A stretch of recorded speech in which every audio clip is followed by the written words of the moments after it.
Alors, Mélissa, fais-nous rêver. Exactement, Champi. Et donc, j'ai le plaisir de vous présenter notre quatrième édition de Fala le livre. Et oui, voici la quatrième. Et vous commencez à connaître le concept maintenant. Mais pour les petits nouveaux ou ceux du fond qui sont pas sûrs d'avoir suivi, je vais vous faire un très bref rappel du concept puisqu'il reste tout nouveau pour le moment. Moi, Mélissa, je vous présente un auteur, un dessinateur ou un livre de tout genre littéraire que j'ai découvert et que je souhaite partager avec vous, nos boss et vos CS. Et donc, pour cette édition du fin de mois d'octobre, j'ai eu envie de vous partager mon mood très cocooning, très automnal finalement, et rien de mieux pour ça que la nouvelle sortie littéraire de Morgane Moncomble. Et oui, on ne la présente plus. Cette jeune autrice à succès nous a déjà régalé avec ses premiers romans, dont j'ai personnellement adoré l'un des tout premiers, j'ai nommé L'As de cœur. Et ici, c'est un titre très équivoque qui nous réchauffe par ce temps froid. En effet, Un automne pour te pardonner, sorti il y a un mois aux éditions Hugo Roman, nous raconte une histoire pleine de mystères, au sein de laquelle Camélia, avocate en devenir, se retrouve à défendre son ancien bourreau de lycée, Lou, en face au meurtre du meilleur ami de celui-ci dont il est suspecté coupable. Passionnée de crimes non résolus, la voilà enfin plongée au cœur d'une enquête, alors même que l'univers lui donne une opportunité de régler ses comptes avec des personnages de son passé. Lou, lui, ne comprend pas comment il est passé de bête noire de sa famille à potentiel meurtrier, mais ce qui est sûr, c'est que la seule personne encore en mesure de le défendre, c'est Camélia, envers qui il veut se faire pardonner après des années de regrets. Et c'est un enchaînement de plot twists toujours plus perturbants les uns que les autres que nous propose Morgane Moncomble, en nous invitant, une fois de plus, à nous régaler de sa plume, qui sait manier les mots et le suspense avec une grande justesse. Et rien que pour la fin, je vous invite à lire ce roman, mais attention, je ne vous spoilerai rien. Et pour notre deuxième recommandation du jour, j'aimerais vous emmener la tête dans les étoiles avec l'histoire incroyable d'un homme dont on connaît tous très bien l'histoire. J'ai bien entendu parler de Thomas Pesquet, qui raconte comment il est devenu le plus jeune Français à partir en station spatiale. Donc, bien que déjà auteur de nombreux ouvrages sur son expérience vis-à-vis de la Terre et l'espace, il nous fait ici part d'une présentation bien plus personnelle sur ce qu'il a vécu, nous montrant depuis les coulisses de l'école des astronautes jusqu'au frisson du décollage. On nous sert alors un récit bien plus humain de ce que représente le métier d'astronaute qui nous fait rêver l'humanité. C'est un quotidien de plus d'un an dont on a l'occasion de découvrir, au cœur du vide intersidéral qui nous rappelle ô combien nous sommes minuscules face à l'univers. Et donc, tel Jules Verne, Thomas Pesquet nous réalise ainsi son autobiographie comme un roman d'aventure, où rêve et réalité s'entremêlent pour former une histoire incroyable, aux multiples facettes, dont cette nouvelle parution au titre Ma vie sans gravité, aux éditions Flammarion depuis mercredi dernier. Et maintenant que ces deux ouvrages vous ont été présentés, j'aimerais beaucoup connaître l'avis de mes cochroniqueuses Lily et Fiona, mais avant tout, j'aimerais connaître celui de notre invitée du jour, Virginie. Et du coup, Virginie, est-ce que je peux te demander lequel des deux t'a le plus inspiré? Je crois que c'est le deuxième. C'est le deuxième, celui sur Thomas, en fait, hein, finalement, parce que c'est une personne dont on entend quand même parler pas mal là, ces dernières années, on va dire.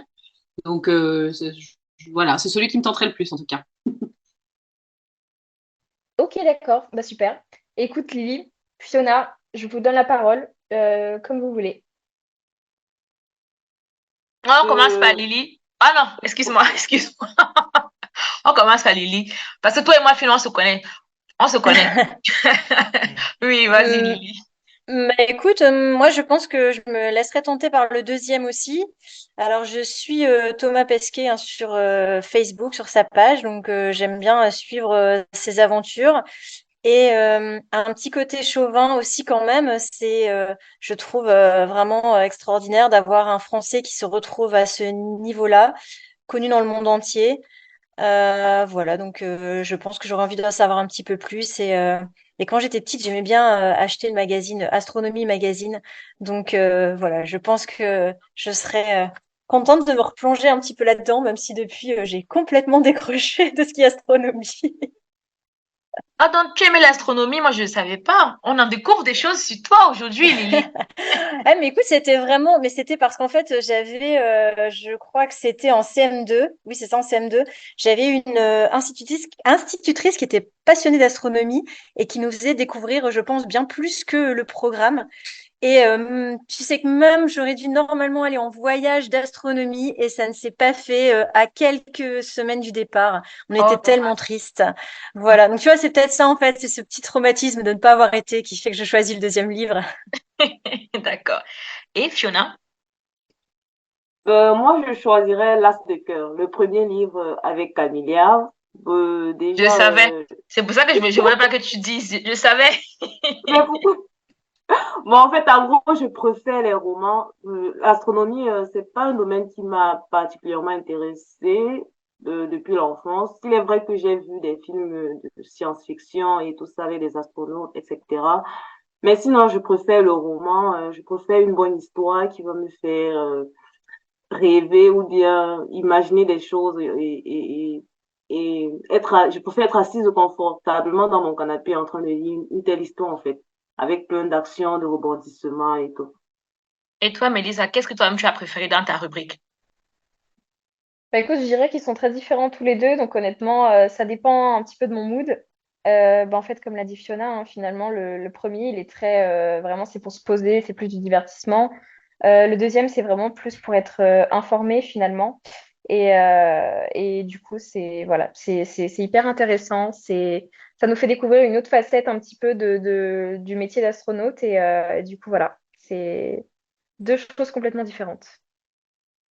Ah, moi, ça me surprend un peu ta réponse, et pour être honnête, ça me surprend un peu. Mais bon, à chacun, on dit quoi, les goûts et les couleurs ne se discutent Pourquoi? pas. C'est Pourquoi? ça? Qu'est-ce qui te surprend? Qu'est-ce qui te surprend là-dedans? Tu pensais que j'allais dire quoi? Ah, je pensais que tu allais dire l'amour. Tu as appris l'astronomie. Non, je pensais que j'allais dire aventure, puisqu'il y a amour, il y a aventure, il y a harcèlement. Tu vois, c'est un mélange de beaucoup de choses. C'est Alors vrai. qu'astronomie, c'est la science, quoi. C'est la science. Et c'est pas forcément stimulant, moi, je trouve, parfois. Mais bon. Mais bon, peut-être c'est un peu bête ce que je dis, mais bon. Donc, merci pour ta rubrique, Mélissa. Il est temps que Mais Champi, toi, tu nous as pas donné ton avis. Moi, j'aurais bien aimé savoir ce que tu devais choisir. Moi, j'aurais choisi le premier, à cause du fait qu'elle doit mener une enquête pour résoudre un meurtre. Voilà. Ok.